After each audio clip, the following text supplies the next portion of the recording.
నమస్తే. ఏం పేరే? నా పేరు షేక్ అయ్యూబ్. షేక్ అయ్యూబ్. ఆ, ఏం చేస్తుంటారు? నేను ఇప్పుడైతే ఏం పని చేస్తలేను, నేను ఓకే, ఇంట్లోనే. ఫ్రీ ఉన్నాను. ఫ్రీ ఉన్నారు, ఆ, రైట్. సో ఇప్పుడు ఏరియా మీరు ఉండేది? ఇది శ్రీరామ్ నగర్, గంగానగర్. గంగన్. నగర్లో ఉంటారు. ఆ, ఓకే. ఆ. సో ఇప్పుడు తెలంగాణ రాష్ట్రంలో కాంగ్రెస్ ప్రభుత్వం ఉంది. సో ఇక్కడ జూబ్లీహిల్స్ లో బై ఎలక్షన్ లో నవీన్ యాదవ్ గెలిచిండు. అవును. ఎట్లుంది వీళ్ళ పనితీరు, ఎట్లుంది ఇక్కడ? పనితీరు అంతే మంచిగానే ఉంది వాళ్ళది. ఇంకా మంచి చేస్తే మంచిగా ఉంటుంది. ఓకే. ఆ, అంటే ఇప్పుడు గెలిపించిండ్రు, అంత మందం వర్తీగా ఉందా? అంటే పని చేస్తున్నాడా? ఇప్పుడు వరకు అంతే ఏం అంతా కనపడలేదు, కానీ దానికి ఇదైతే లేదు ఇక్కడ. ఓకే. ఆ, పని మాత్రం ఇప్పుడు వరకు అయితే ఏం పని చేయలేదు. ఓకే. ఇప్పుడు మళ్ళీ ఏం చేస్తాడో అది చేయాలి. టైంలలో ఎట్లుంటుందో ఆ, చూద్దాం. చూద్దాం అది. సో మీ ఏరియాలో ఏమైనా సమస్యలు ఉన్నాయని?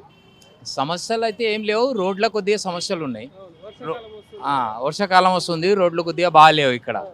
ఆ రోడ్లు కొద్దిగా మంచి చేస్తే బాగుంటుంది. ఓకే. నల్ల గురించి కొద్దిగా ఇదవుతుంది, నల్ల టైం టు టైం కరెక్ట్ వస్తలేదు, నల్ల తక్కువ వస్తుంది, ఓకే. వాటర్ తక్కువ వస్తుంది, ఒక గంట వదులుతున్నాడు అంతే, ఓకే. సరిపోతలేదు. ఎందుకంటే కాంగ్రెస్ ప్రభుత్వంలో ఉన్న పథకాలు ఏవైతే ఉన్నాయో మీకు తెలిసే ఉండొచ్చు.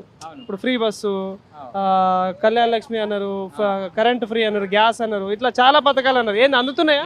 గ్యాస్ ఏం అందుతలేదు, గ్యాస్ అస్సలు అందుతలేదు. అది ఫస్ట్ 40 రూపాయలు వస్తుండే, అది కూడా వస్తలేదు.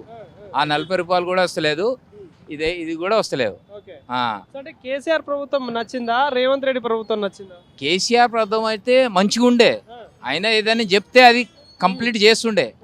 నేను ఇది చేస్తానంటే చేస్తుండే, ఓకే. ఈయన చెప్పిండు కానీ చేస్తలేడు. చేస్తలేడంట. అది ఎందుకు కావచ్చు అట్లా మరి? అది దాని గురించి మేము కూడా ఇది చేస్తున్నాం. అన్ని చేసిండు, హైడ్రా తీసుకొచ్చిండు.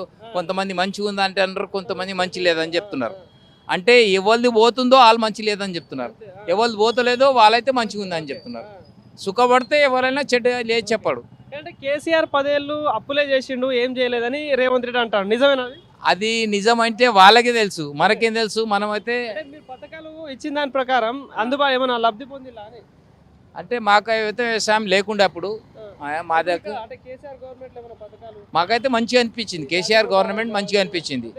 మంచిగా అనిపించింది. ఆయన గవర్నమెంట్ గురించి తప్పు చెప్పలేము, ఆయన ఓకే. మంచి చేసిండు. ఆయన పాపం ఎందుకు మరి ఇచ్చేయాలి. GHMC ఎలక్షన్స్ వస్తాయి కదా, ఆ, ఎట్లుంటది మరి హవా ఈసారి జూబ్లీహిల్స్ లో? మంచి చేస్తే ఆయనకే ఇస్తాం, కాంగ్రెస్కి ఇస్తాం. మళ్ళీ ఇదే తేడా పనా, అది హైడ్రా అని పబ్లిక్ ఇది చేసినా అనుకో పోతాడు ఆయన. ఈ నాల ఉంది, నాల దగ్గర ఇరగొట్టేస్తాను, అది ఇరగొడతాను అంటే అది మున్సిపాలిటీకి ఫస్ట్ తెలియదా? అంటే మీ ఏరియాలో లీడర్ ఎట్లున్నారు మరి? అంటే ఇప్పుడు జిహెచ్ఎంసీకి పోటీ చేసే వాళ్ళు కరెక్ట్ వ్యక్తిలో ఉన్నారా? ఇప్పుడైతే ఇంతవరకు నిలబడలేదు కదా, ఇప్పుడు నిలబడితే తెలుసు ఎవరు ఉంటారో ఏమో. ఓకే. ఆ, సో ఇక్కడైతే కాంగ్రెస్ తో ఉంటదంట. కాంగ్రెస్ అయితే వస్తుంది, ఛాన్సెస్ ఉన్నాయి. ఛాన్సెస్ ఉన్నాయి. Okay, right. ఆ, థాంక్యూ. Okay, welcome.